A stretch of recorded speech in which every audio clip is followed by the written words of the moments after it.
হ্যাঁ guys, welcome আজকের ভিডিওতে। আজকের ভিডিওটা দিতে একটু লেট করে ফেলছে, একটু বিজি ছিলাম অ্যান্ড লাস্ট কয়েকদিন একটু সিক ছিলাম। তো এই ভিডিওটা হচ্ছে কেন আমি ক্রিপ্টোকারেন্সি সেল করে দিব, মানে আমি যে ক্রিপ্টোকারেন্সিগুলো আগে কিনছিলাম বা দীর্ঘদিন যাবত হোল্ড করতেছিলাম, কেন এগুলো সেল করে দিব অ্যান্ড আমি কি ক্রিপ্টো ট্রেডিং ছেড়ে দিব নাকি, এই বিষয়গুলো নিয়ে কথা বলবো। তো আমি সেল করে দিব বলে যে সবার সেল করতে হবে ব্যাপারটা এমন না। এখানে অনেকে আছেন যাদের হোল্ড করা উচিত হবে, অনেকে আছে লাইক সেল করাটাই বেটার হবে। এগুলো নিয়ে বিস্তারিত বলবো। পাশাপাশি আরেকটা অ্যাওয়ারনেস হচ্ছে, আমি রিসেন্টলি বিটকয়েন নিয়ে বেশ স্টাডি করি, রিসার্চ করি। রিসার্চ আগেও করা হয়েছে, বাট রিসেন্টলি আমি এটার নেগেটিভ পজিটিভ ওয়েগুলো একটু ভালোভাবে ঘেটে দেখি, অ্যান্ড যার ফলে আমি বেশ কিছু জিনিস পাই। অ্যান্ড এটা নিয়ে অলরেডি একটা 17-18 মিনিটের একটা ভিডিও তৈরি করা শেষ, যেটা এই ভিডিওর পরে ভিডিওতে আপলোড করব। তো এই ভিডিও এবং পরের ভিডিও, এই দুইটা ভিডিওর মধ্যে একটা কানেকশন থাকবে অবশ্যই। আমাদের টেলিগ্রাম চ্যানেলে জয়েন না থাকলে অবশ্যই জয়েন করে নেবেন। এখানে মার্কেট ইনস্ট্যান্ট আপডেট অ্যান্ড বিভিন্ন এডুকেশনাল পোস্ট শেয়ার করা হয়। তো আমি বিটকয়েনে অ্যান্ড ক্রিপ্টো টোটাল অল্টস কয়েনগুলোতে ওয়াইডলি ইনভেস্ট করি যখন বিটকয়েনের প্রাইসটা ছিল অ্যারাউন্ড 60,000 থেকে 57,000-এর মধ্যে। তখন আমি মূলত বিটকয়েনে একটা ভালো অ্যামাউন্ট অ্যান্ড অল্টস কয়েনে ইনভেস্ট করি। অ্যান্ড ম্যাক্সিমাম যেটা ইনভেস্ট করি অল্টস কয়েনের মধ্যে সেটা হচ্ছে এআরভি কয়েনে।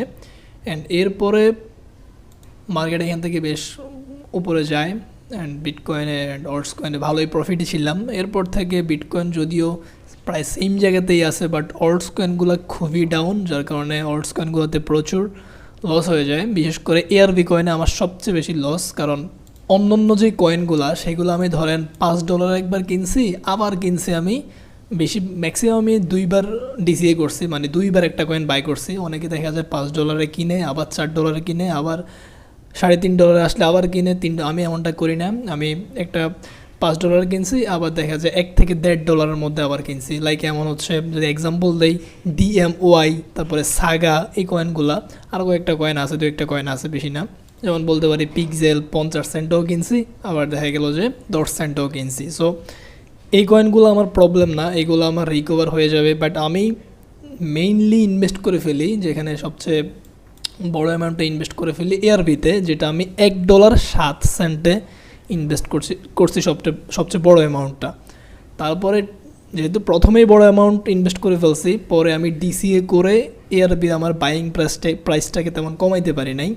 আমার বাইং প্রাইস বর্তমানে, আমার এভারেজ বাইং প্রাইস হচ্ছে 99 সেন্ট, যেটা বর্তমানে যদি কেউ শুনে তার কাছে খুবই বেশি মনে হবে। বাট এমন অনেকে আছে যারা এআরবি $1.20-30 সেন্ট 40 সেন্টও কিনছে, আমি দেখছি। সো মার্কেটে একটা জিনিস খুবই রিয়েল, সেটা হচ্ছে ফেয়ার অ্যান্ড ফোমো। এই দুইটা জিনিস খুবই রিয়েল। যখন মার্কেট উপরে উঠতে থাকে তখন মনে হয় হ্যাঁ আরও উঠবে, সব কিছু পজিটিভ মনে হয়। বাট যখন নামতে থাকে তখন মনে হয় এই গেল, সব শেষ, স্ক্যাম, এই সেই। তো এর মধ্যে রেঞ্জের মধ্যে আমি কি যে বিটকয়েনটা কিনছিলাম এখানে কয়েকবার সেল করি, কিছু কখনো 50% সেল করি, কখনো লাস্ট আমি এখানে আবার 53,900-তে আমি কিছু বিটকয়েন কিনছিলাম, সেটা আবার আমি 56,000 সেল করে বের হয়ে যাই। তো এইভাবে আমি বিটকয়েনে জাস্ট স্ক্যাল্পিং বা সুইং ট্রেড করি মাঝে মধ্যে, বাট এখন তেমন একটা করতেছি না, কারণ এই রেঞ্জটা দীর্ঘদিন হয়ে গেছে, রেঞ্জটা অনেক বড় হয়ে গেছে। তো মার্কেট তো আজীবন রেঞ্জের মধ্যে থাকবে না, মার্কেট তো রেঞ্জ থেকে বের হবে।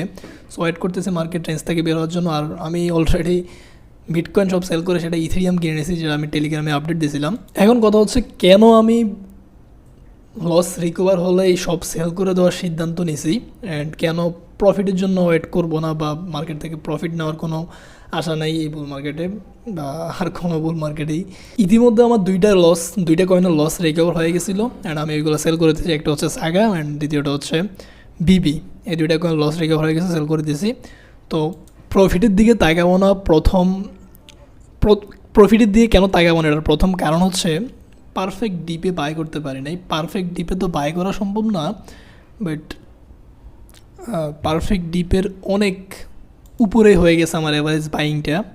দেখেন, একটা কয়েন মার্কেটে আসছে $5, ওইটা আমি বাই করলাম $4, আর ওই কয়েনটা চলে আসছে ধরেন $1, কিন্তু আমার অ্যাভারেজ বাই হলো $3, $3.5 এমন। সো সেক্ষেত্রে একটা কয়েনের পটেনশিয়াল যাওয়ার পয়েন্ট, মানে একটা কয়েন পাম্প করার, রিটার্ন দেওয়ার পটেনশিয়াল কতটুকু।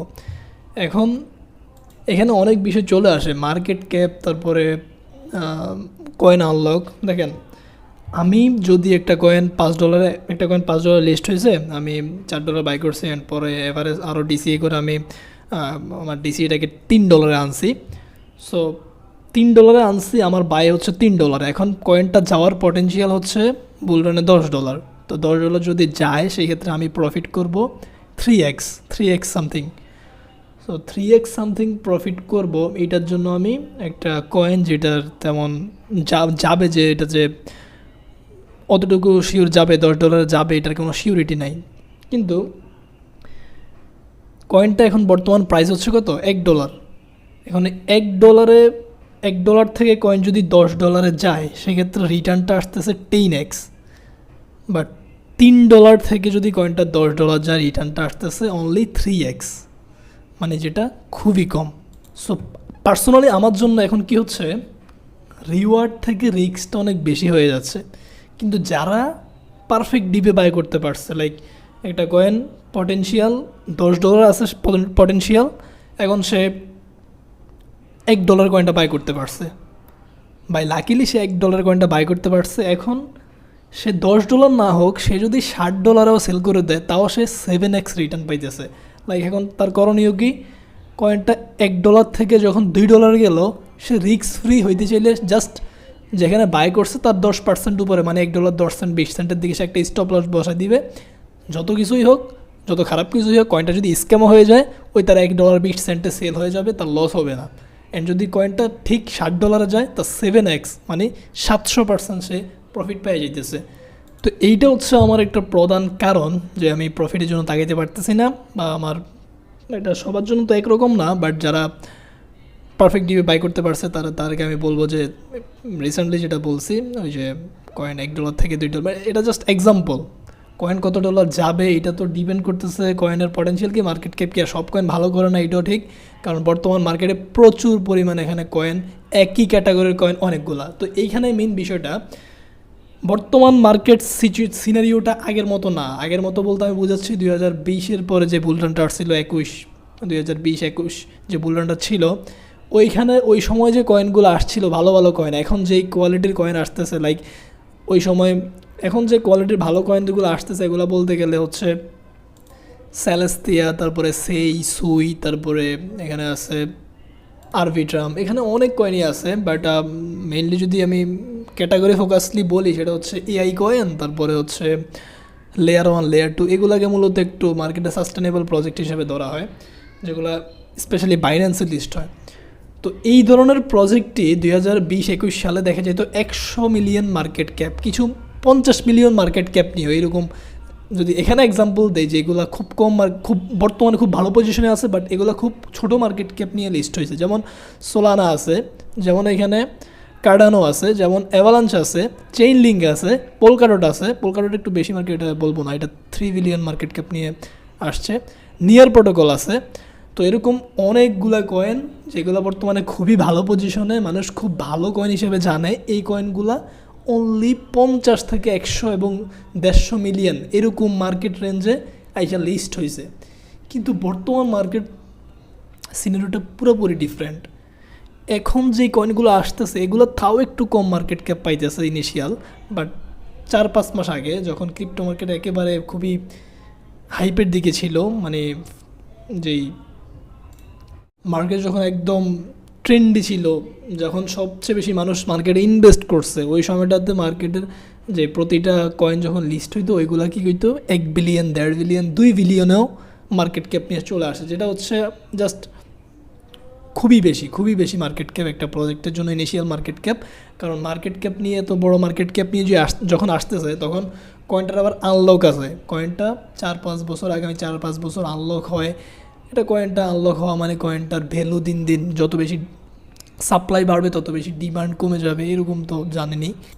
সো এইরকম ওভার মার্কেট ক্যাপ নিয়ে আসার কারণে আমি মনে করি যে কখনোই, মনে করি বলতে এটা শিওরই, যে কোনো কয়েনই আগের মতো এরকম রিটার্ন দিতে পারবে না। কারণ মার্কেটে তো আর আনলিমিটেড মানি নাই, মানি তো আর এখানে আকাশ থেকে পড়তেছে না, রাইট? তাছাড়া বর্তমান মার্কেটে কয়েন আগের চেয়ে অনেক বেশি, লাইক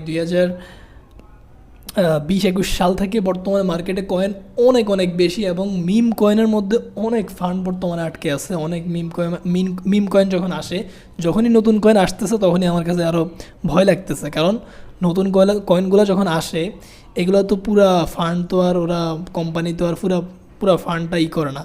এখানে মার্কেটে এক্সিস্টিং যে কয়েনগুলো থাকে ওইগুলো থেকে কিছু ফান্ড বের হয়ে যায়, দেন একটা নতুন কয়েন ইনজেক্ট হয়, ওই কয়েনটাতে ইনজেক্ট হয়। এভাবে মার্কেটে একটা ব্যালেন্স করে চলার চেষ্টা করে, কিন্তু এভাবে তো ব্যালেন্স করে চলতে গিয়ে আমাদের দেখেন অল্টস কয়েনের এখন কী অবস্থা। বিটকয়েন ঠিকই আগের জায়গাতে, বাট অল্টস কয়েনগুলো খুবই ডাউন। এটার কারণ কি? এটার কারণ হচ্ছে এই যে নতুন কয়েনগুলো আসতেছে, এক একটা কয়েন 500 মিলিয়ন, 1 বিলিয়ন ডলার নিয়ে আসতেছে। এই টাকাগুলো কি আপনি মনে করতেছেন কোম্পানি নিয়ে আসতেছে? না, এগুলো মার্কেট থেকে অন্য প্রজেক্ট থেকে বের হয়ে নতুন কয়েনে ঢুকতেছে। এই জন্য পুরাতন যেগুলো আমরা ইনভেস্ট করে রাখছি অলরেডি, ওইগুলো সেল অফ হয়, সেল অফ হওয়ার কারণে ডাউন যায়, দেন মার্কেট একটা নতুন কয়েন পুরান কয়েন সব মিলে একটা ব্যালেন্স হয়। ঠিকই টোটাল মার্কেট ক্যাপ খুব একটা কমে নাই, ঠিকই টোটাল মার্কেট ক্যাপ প্রায় সিমিলার জায়গাতেই আছে, বাট কয়েনগুলো এক একটা 60-70% করে কমে গেছে, রাইট? তো এটা হচ্ছে মূলত দ্বিতীয় কারণ বলছি এতক্ষণ আমি, যে দ্বিতীয় কারণে আমি কয়েন প্রফিটের দিকে না তাকে সেল করে মার্কেট থেকে বের হয়ে যাওয়ার সিদ্ধান্ত। এখন তৃতীয় কারণ একটা আছে, সেটা হচ্ছে ইনভেস্টমেন্ট করে আমি খুব একটা ভালো করতে পারি নাই এখন পর্যন্ত ক্রিপ্টো মার্কেটে। ট্রেডিং করে আমি খুব ভালো করছি আলহামদুলিল্লাহ। আমি যখনই বিটকয়েনে স্ক্যাল্পিং বলি, সুইং বলি, ইথেরিয়ামে স্ক্যাল্পিং সুইং করে ভালো করছি, প্রফিট করছি, এবং অল্টস কয়েনও মোটামুটি ভালোই করছি। অনেকগুলো কয়েন থেকে আমি 400-500 গেইনও নিয়েছি, 400-500% গেইনও নিয়েছি। সো ইনভেস্টমেন্ট ব্যাপারটা একটু অন্যরকম, এটার মধ্যে একটু বেশি প্রেশার অলওয়েজ। মার্কেটে কী হয় না হয়, ভালো দিক খারাপ দিক, আর সেটা যদি ক্রিপ্টো হয় সেটা তো আরও বেশি ভয়ানক, কারণ ক্রিপ্টোর তো কোনো এটার নাই। এটা যে একটা বেজ, এটা কেন ইনভেস্ট করছে, এটা কি করবে, এটার কারণ কি, এটার ইউজ কেস কি, এটা আসলে কী উপকারে আসতেছে, মানে এটার কোনো ভিত্তি নাই।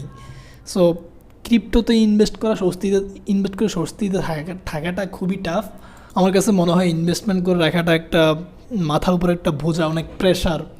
তাছাড়া আমার ক্রিপ্টোর বাইরে অন্য কোনো ইনকাম সোর্স নাই, যেখানে যে আমি একটা বিজনেস আছে বা একটা সাস্টেনেবল আছে, কী বলে, চাকরি আছে যে আমি ওইখান থেকে আমার চলছে, ক্রিপ্টোতে পড়ে থাক, এমন আমার না। আমি একজন স্টুডেন্ট, অনেকে আছে স্টুডেন্ট, অনেকে আছে চাকরি করে বিজনেস করে, যাদের ভালো বিজনেস আছে, চাকরি আছে, জব আছে, তারা একটা অংশ ক্রিপ্টোতে ইনভেস্ট করে রাখতেই পারে। এটা তেমন বড় কিছু না, তবে অবশ্যই ভালো কয়েন, অ্যান্ড অবশ্যই এমন যেন না করে যে 20-30 গুণ প্রফিটের জন্য বসে থাকা।